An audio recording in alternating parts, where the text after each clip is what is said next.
Okay, honey, we really need to take care of these emus. They're like pooping eggs all over the bed. Our house is a zoo.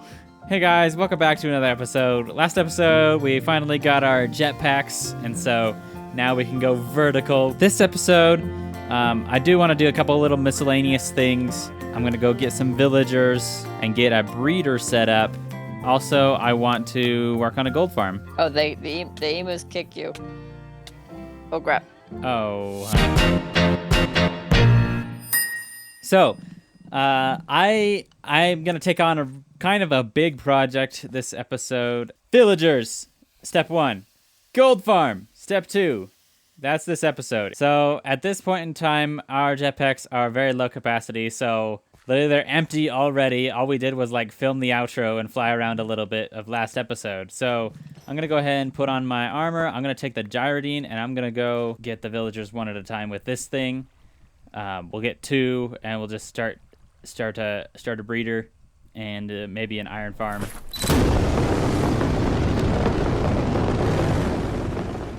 Okie dokie, fellas, hop on in. Man, I just damaged my helicopter just by running into a kangaroo. All right, mister, we're gonna bring you right down in here. Welcome to the Swamp Kingdom.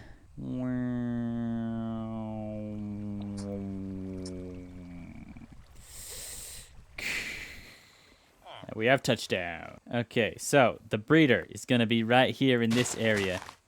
And I think the iron farm is going to be like in the mountain this way.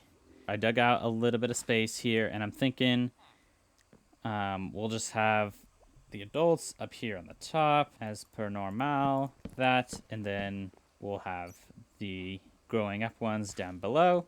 All right, so we're going to have area over here and an area like over here. And, oh shoot, I need some beds. Luckily, my lovely wife has made a temporary wool farm up here by the sheep, so I can just grab some of those profits. Now I need my other 2 beds here, just like that. One's gonna be for Monsieur and for the baby. All right, so we're gonna just kind of break this gyrodine here, and he just fell right through. Are you kidding? No, no, no, no!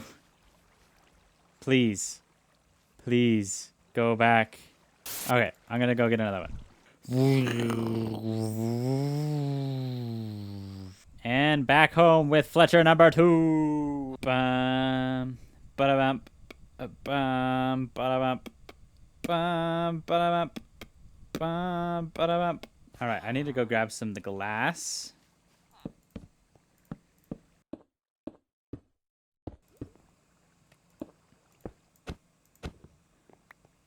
I forgot that happened last time. Brother! Your bed's right here, brother! You're just not interested? Holy moly, that guy's frustrating. All right, I got myself another one.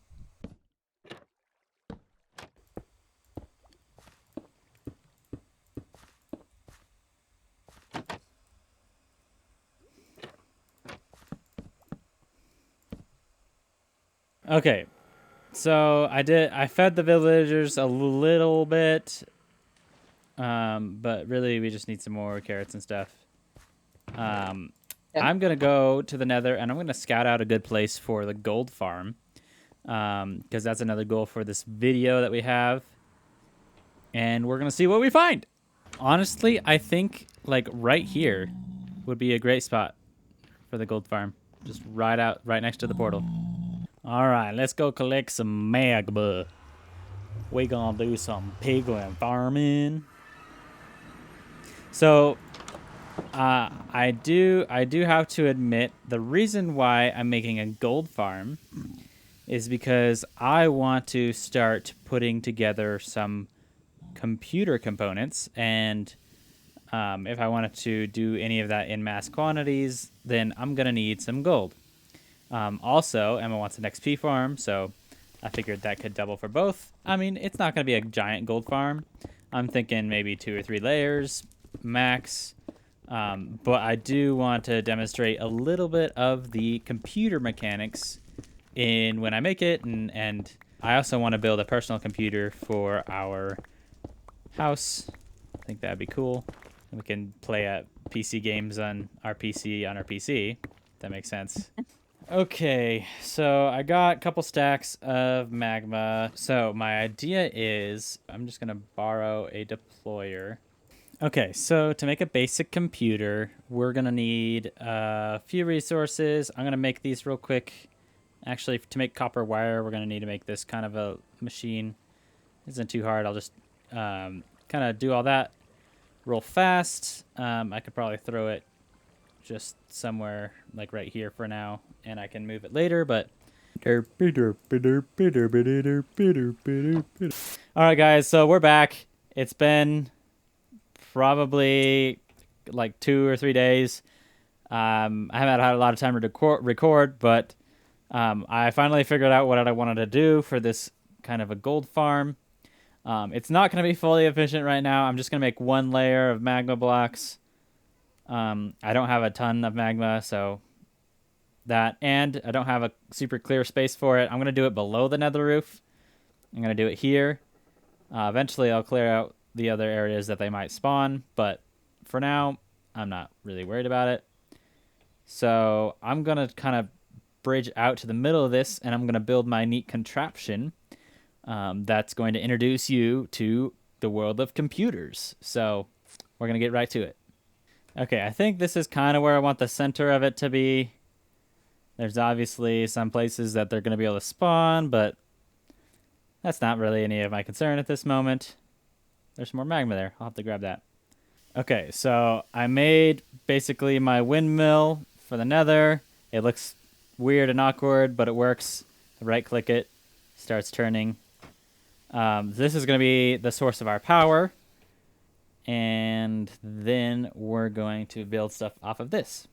So you'll see, it's going to be cool. YouTube, I'm here. Hello. Hi, Luke. Luke is here. Welcome to my house, Luke. You've got to talk pretty close to the mic. Hello, YouTube. There you go. So that is my natural voice. I'm building a machine that will place all of the magma blocks for my gold farm. All right, so I completed building this machine, and you may think, well, that doesn't look like much. Well, let me tell you, I'm really lazy. So this machine's going to allow me to just sit here and watch while this contraption here just places all of the magma for our piglin farm, or zombified piglin farm. We will work on spawn proofing the area around it later, but basically what it does is this is like a windmill. It catches wind and turns, which gives power to both this piston. This is a mechanical piston, which means you can make it longer just by adding more pull to the back end. And this is the deployer that adds more to the pole. And then down here, we have a sinkless gear shift, which basically when you give it some power, give it a redstone signal, it'll do a certain thing, certain sequence of rotations, and then stop. And so I just have it set to going 1 360 circle and then stopping. So this computer is going to be the heart of what's going on. Basically what I need to do is I need to only deploy this once every time it rotates. I need it to rotate and then wait for it to extend. So basically it'll go around, it'll extend one further, go around, and this will automatically place all the magma. I have over 1,000 magma in this block. It won't get me too far, but I'll get me started. And so right now I need to do a little bit of programming. I'm going to kind of time-lapse that. If you guys want a more in-depth explanation of what I did, then let me know. Let's go.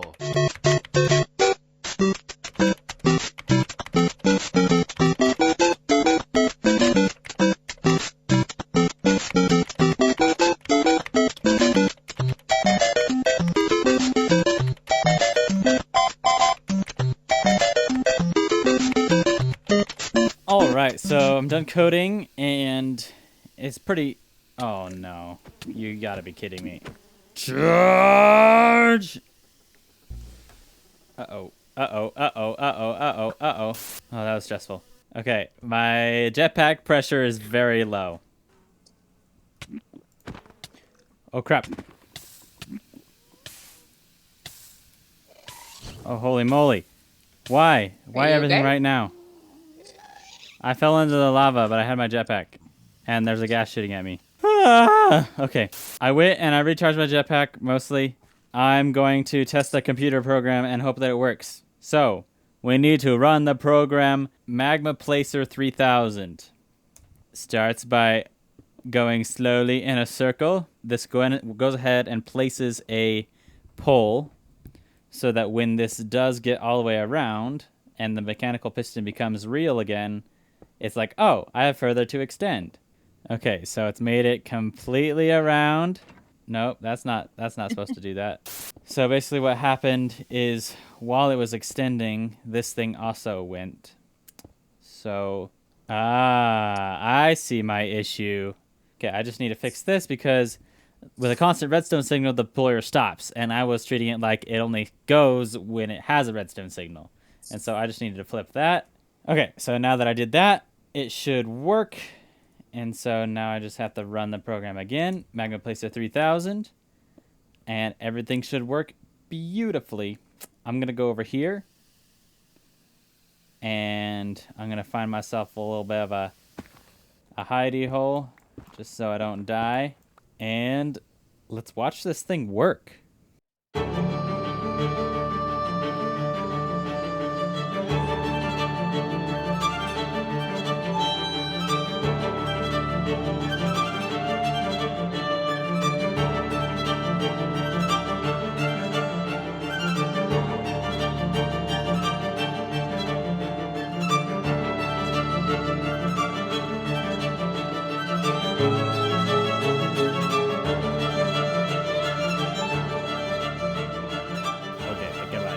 Trying to talk to the camera here. Hello, hello. So it worked really well. I made a big circle. I kind of ran out of magma for now, but if you could see over my left shoulder here, we're already getting some piglin spawns, so that's good. All right, so we're going to take a break from the gold farm for now, and I'm going to go back. I think we're going to work on the iron farm a little bit and start breeding some more villagers, which I haven't really started yet, but that's another goal for this episode, so we're going to work on that next. I'm going to put some stuff away, and then we'll take a look at it. I'm really not sure how well the gold farm is going to work, just because it's kind of close to things. All right, so we got a baby in here brewing, and I'm going to start digging out a little bit of where the iron farm is going to go. My plan is for it to be... Let's see, I should clear out a lot of this moss stuff, and it's going to be like kind of inset into this mountain, or maybe I should make it here. The entrance here would kind of make sense. Okay, so I dug this out about how far I want it to be into the mountain, so I'm thinking the villagers will be in like a 3x3 square-ish like this, and then we'll have a block gap. And the iron golems will spawn in a range 1, 2, 3, 4, 5, 6, 7, 8, and get pushed to lava, and then the product will come out and come to something here. I'm going to widen this out a little bit, make it look cool. I'm going to put some glass down on the floor. So I'm going to go ahead and dig this out the rest of the way, and you'll see how it looks in a minute. All right, so I've done a little bit of digging and work, and I have some villagers in here. These have grown up already. And then I'll probably put the zombie dug right through this way. The glass is spawn-proof, so iron golems won't spawn here. And I'm going to make the entire hallway kind of look like this, all the way down. The iron golems will spawn in this area. The water will flow and push them down here where there's going to be lava, and then the conveyor belts will take the iron and stuff along and dump them into the chests. All right, I finally finished the iron farm. We got our villagers here that are constantly scared by Mr. Zombie over there. They got access to their workbenches. And this sneaky little stone button behind Emma closes them so that if I need, I can reset and make them sleep. The iron golems spawn anywhere in this area. And as they float down, they can look at the pictures of their life flash before their eyes. Sometimes they stop and they cry about it. And they almost cry to death. But really, that's not a big deal. And they float down, and they come, and they have a nice warm bath. And then their body parts flow down through the conveyor belts in the back. And all the poppies go in here, and the iron goes into these two chests. And this is just random junk that my wife put there. But iron farm is done. Villager breeder, done. I've been hurting without my jetpack because I've been letting it charge and I haven't came and gotten it, but now I have freedom. All right, so now that we're done with the iron farm, I'm coming back here. We've got our tiny little circle here that we're just gonna kind of test out for our miniature gold farm for now. I'm gonna disassemble this machine and see if I can set up just a primitive farm and see how it works. Yeah, that's the second ghast I've killed. Maybe it's not so great of an idea to be below the bedrock layer. It's possible that I'll eventually move it up there. Okay. What's that? Sorry. Now there's 2 ghasts. Well, crap-a-doodle. Okay, so I deleted everything, and I made kind of like a little pit here. I'm going to go into the overworld, and I'm going to turn down my simulation distance. Okay, so I got in here and I turned my simulation distance as far down as it'll go. And I'm thinking hopefully when I go back in, there'll be a lot less places for the bad piggies to spawn. Holy mother buckets of hate. Maybe this is not a great idea. Apparently crimson mosquitoes can spawn on magma. How do I prevent that? We may have to go with a non-traditional gold farm. All that work for naught. This is scarito. Okay, so it kind of worked. Well, it was a cool concept, but I see now why they always are in the expanse over the nether. I'm going to revise our gold farm at a later date. It was a cool concept while it lasted. So I'm going to build another computer just to have in our home, just as our final thing. So I'm going to upgrade this computer to an advanced computer, which allows color and lots of cool things like that. And then I might play a few games on it. Oh wait, she already has some golden sheets. All right, so I'm making an advanced computer. I'm making it into an advanced computer here. Now we have a nice computer that we can put in our house and that we can play games on. Let's see, do we want it in the bedroom? Somewhere, what if we put it like here? I'm gonna steal this step because nobody needs it. And I'm gonna put the chair there. Why not use white terracotta for the table? Just like that. Now we have a sweet computer. Just to kind of demonstrate what this kind of thing can do. It's got all sorts of stuff. For instance, we can play Worm, and it works perfect. So, oh man, I'm really bad at this. I can't talk while I'm playing. Oh, it's thundering outside. What a great day to stay inside and play some Worm. I'm just going to be enthralled with this for a while. Playing a game within a game. This has been the real goal the entire time, is just to be able to play Worm. So, thank you guys for watching. We got a lot of stuff done this episode, even though the gold farm did not really work. I'm glad I got to show you these computers and the capability of just programming and machines and stuff. Oh, I did it. Okay.